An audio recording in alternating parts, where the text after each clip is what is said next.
I remember my visiting my mom's cousin years when I was still in school.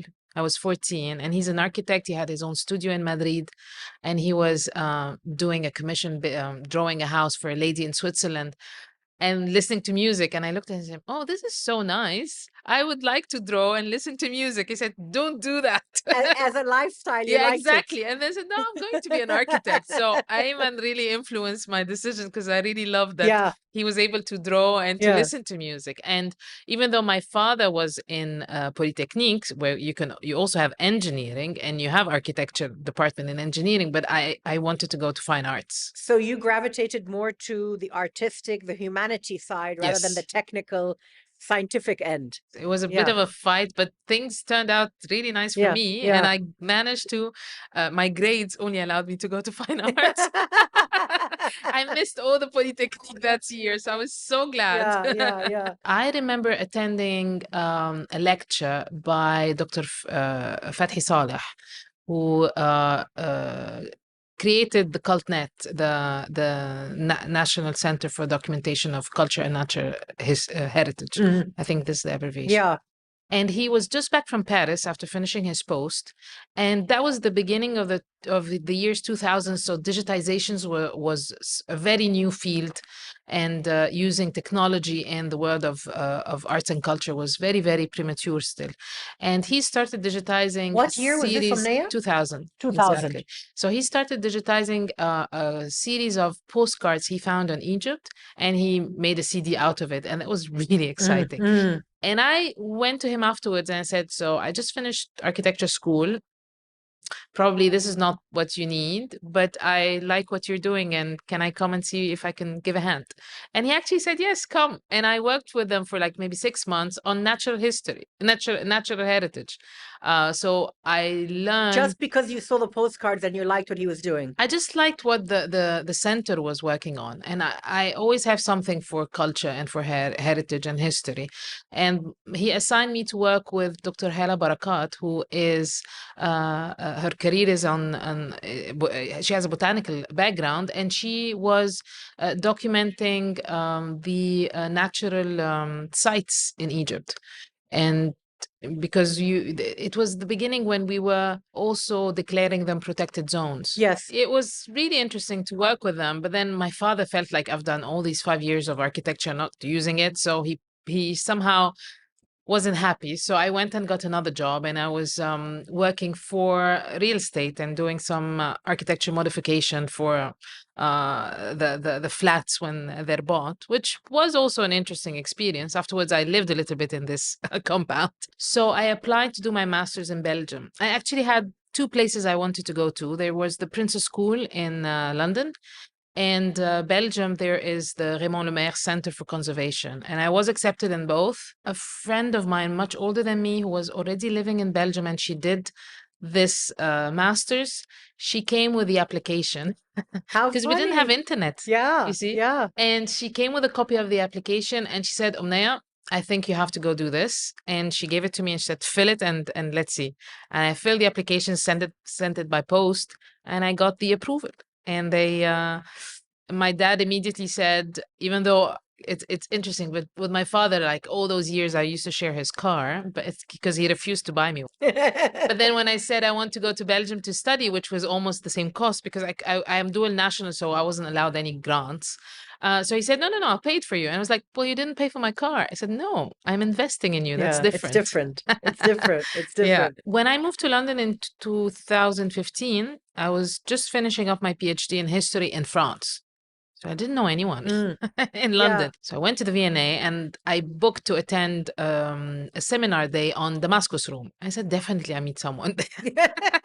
So And you were targeted. Yes. You were very focused in Those what you were the doing. best 40 pounds I've invested in. And I met the curator of Middle East, the Middle East curator, and we had a chat. And she told me that they have discovered a group of photographs from Creswell, who's a very important figure in our field of Islamic architecture. And then I said, I know these things. I can catalog them.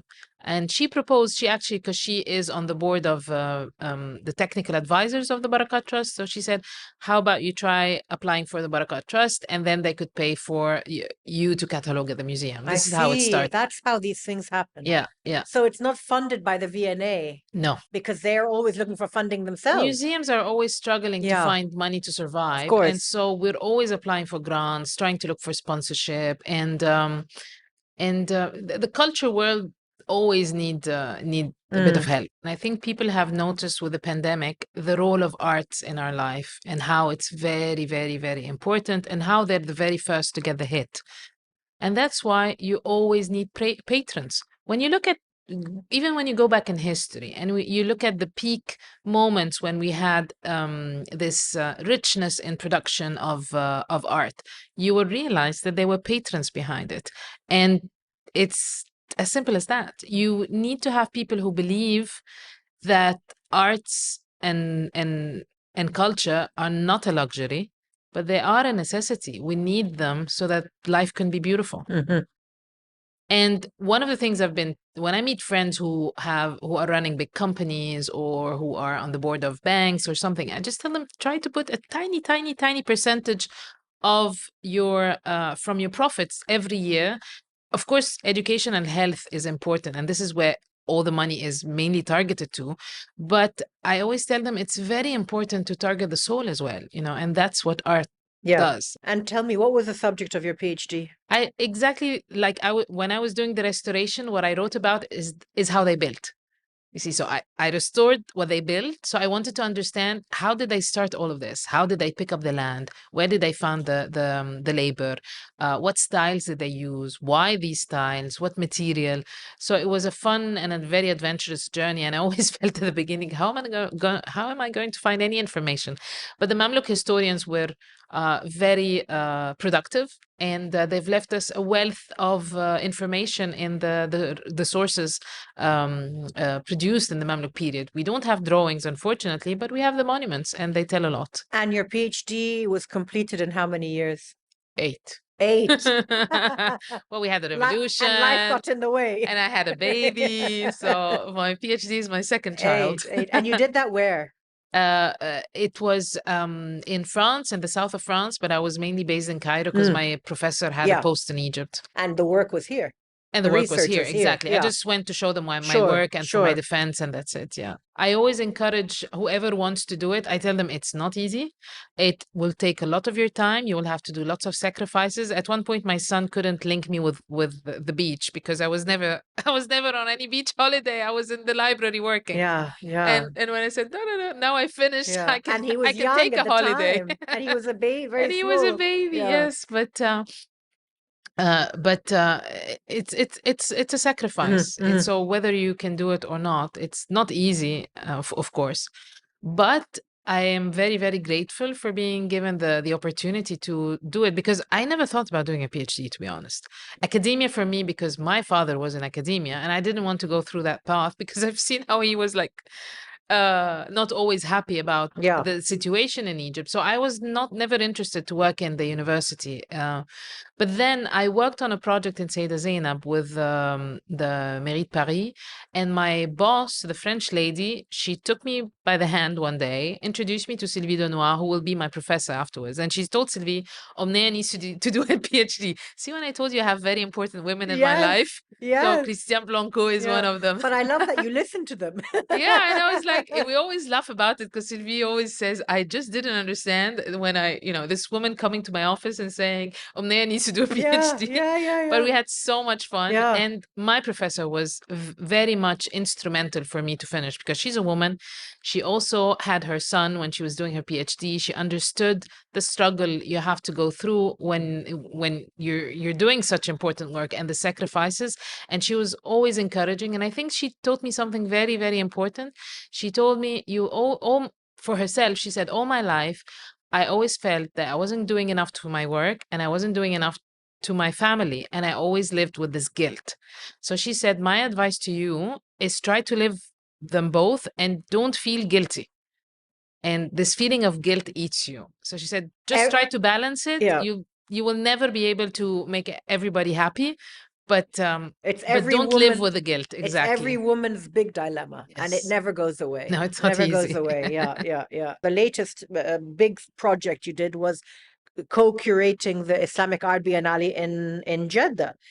How did that come about, and what has it meant for you? This was a bit, sometimes you start project and you don't know from where to start. And that was a bit like that for me. Because first of all, I didn't know anything about the Saudi institutions I will work with afterwards, and I had to go and discover them. And I didn't know anything about the collection. And Mecca and Medina for me were just a place for rituals. I did Umrah once in my life. That was my only connection. I did work for a short period of my life in Dar al Handasa. So I worked on this extension of the Haram Sharif for a year or so. So I was familiar with the site, but very much from an architecture point of view. And then when we were asked to focus the first Biennale on Mecca and Medina and to try um, to convey this feeling. I remember the very first thought I had in my mind, because we were still in the middle of the pandemic, is that I wanted people to breathe. I said, well, we go to shows and exhibition, and sometimes you're too exhausted from what you're seeing. And I kept on saying, I really want people to come and enjoy the experience. And after so many hardship living through the pandemic, to be able to go somewhere where they can, you know, You just exhale. yeah, where you can relax and you can have some space for your brain as well, because life is too pressuring at the time. There's so much pressure everywhere. And this was one of my very first thought approaching this project, is that we want we want the visitor to be able to, yes, to know about new things maybe and to see beautiful stuff, but to stand still at a moment and to Mm, feel, mm. the inside, and Yeah. to feel, take a breath.